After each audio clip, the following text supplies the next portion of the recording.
शेतकरी मित्र, आपण समोर जी मका बघताय ही मका एकाच दिवसाची आहे. असं जर तुम्हाला जर कोणी म्हटलं तर तुम्ही विश्वास ठेवाल का?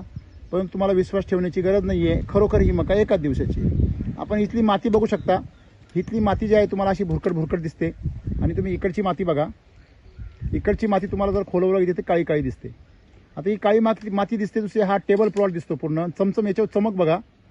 आणि हा प्लॉट आहे हा भुरकट दिसतो. ह्याच्यावरती फक्त ह्या ठिकाणी थोडीशी चमक आहे बघा. म्हणजे ज्या ठिकाणी सेंद्रिय कर्ब चांगला आहे त्या ठिकाणी ही मका चांगली आहे. परंतु दोन्ही मका सोबत आहेत, कारण त्यामध्ये आपण जर बघितला तर त्या ठिकाणी तिची ग्रोथ तेवढी आहे, परंतु आजूबाजूला ताकद जमिनीत नसल्यामुळे आपण बघू शकता की आजूबाजूची मका अतिशय निकस आहे. आणि म्हणून या ठिकाणी आपण बघू शकतो की एकच जमीन आहे, एकच क्षेत्र आहे, गट नंबर एकच आहे, शेजारीचा आहे, पाऊसही सेम आहे. आणि अशा क्षेत्रामध्ये आपण बघतो एकाच दिवशी लावलेली मका, एससीटी वैदिक मका आणि केमिकल मकाचा एवढा मोठा फरक पडतो.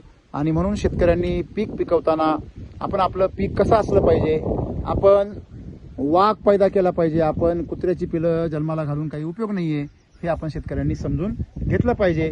माझ्यासमोर जे शेतकरी आहेत, संदीपजी, ही तुमची मका आहे बरोबर आहे? तर ही तुमची मका आहे. कोणती? एससीटी वैदिकची. आणि ही समोरची तुमच्या चुलत्यांची आहे? नाही, आमचे शेजारी म्हणजे तुमचे भाऊबंद नाही आहे, परंतु बांध भाऊ आहे. बांधव. तर काय वाटतं तुम्हाला, शेती केली तर पिकवलं तर असं पिकलं तर फायदा होतो शेतकऱ्याला? अशी शेती केल्यावर काय फायदा होणार आहे? आता अशी शेती केल्यानंतर मग असं लॉस होतो ना. आणि अशी शेती केली तर खर्च तर होतो, परंतु फायदा बी होतो. आणि इतरांना नुकसान नाही ना, कीड नाही, रोग नाही. आणि अशी शेती जर पिकवली तर रोगराई होणार, कीड, जो मका खाईल त्याला बी त्रास, जनावरांना बी त्रास.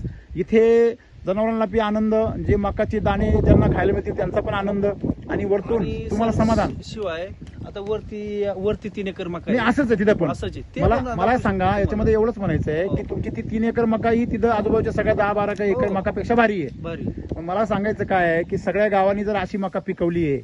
आता शेतकरी मला जे मसोबाला आता कोंबडी ते आता आखाड चालू होता ना, कोंबडी ते कापायला ते म्हणे याला काय टाकलं म्हणून आमचीच कथा ते खुश होतात. आता मला 2-3 जणांनी नेले बघून ना. हो. ओके. म्हणजे थोडक्यात मला काय सांगायचंय की लोक जे नावं ठेवतात वातावरणाला दिल्ली रोड आहे. थांबा. शेतकरी वातावरणाला नावं ठेवता, शेतकरी म्हणजे बियाणांना, कंपन्यांना नावं ठेवता.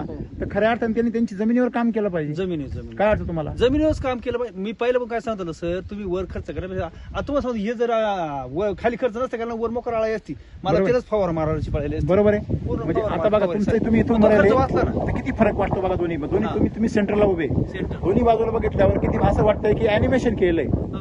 आता एवढं एकसारखी कमी जास्त मकाच नाही सर. पिवळी नाही, आता काही कोपऱ्यामध्ये पिवळी दिसायला पाहिजे ना. आता एक दंड कोणतं एकसारखं क्षेत्र राहत नाही ना, मग एकच की एकसारखी, कारण तुम्ही खत एसिडची एकसारखी वापरता ना. म्हणजे आता इकडे तुम्हाला सांगू, इकडे सगळी मुरमाड बाजू म्हणजे जमीन हलकी भारी आहे पण मका एकसारखी आहे. बरोबर आहे ना. म्हणून आपण म्हणतो युरियाने एरिया खराब होतो. युरियाचा तो उपयोगच नाही. बरोबर आहे ना. मला युरियाच भेटणार, मी युरिया घेतली नाही, काहीच नाही. आता तुम्हाला सांगतो, युरिया भेटणं म्हणजे युरिया नाही भेटत ना आता शेतकरी. तुम्हाला पाहिजे का? नाही, मला तर मी वापरतच नाही. पण युरियाचं असं आहे का, युरिया जर असे सगळे आळे असते, हे काय असा एरिया खराब होतो ना. हे काय युरियाचा नाही इकडे चमत्कार. ओके, बरोबर आहे.